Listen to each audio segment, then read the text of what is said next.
you should know about me. I specialize in a very specific type of security. Subconscious security. You're talking about dreams.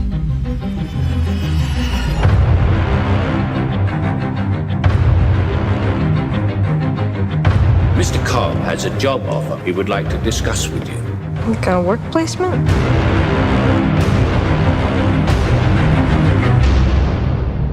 Not exactly. We create the world of the dream. We bring the subject into that dream, and they fill it with their secrets. Then you break in and steal it. Well, it's not strictly speaking legal.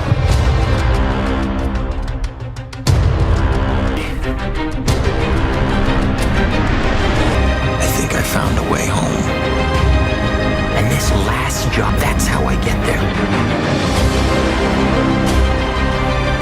Dreams feel real while we're in them. It's only when we wake up that we realize something was actually strange.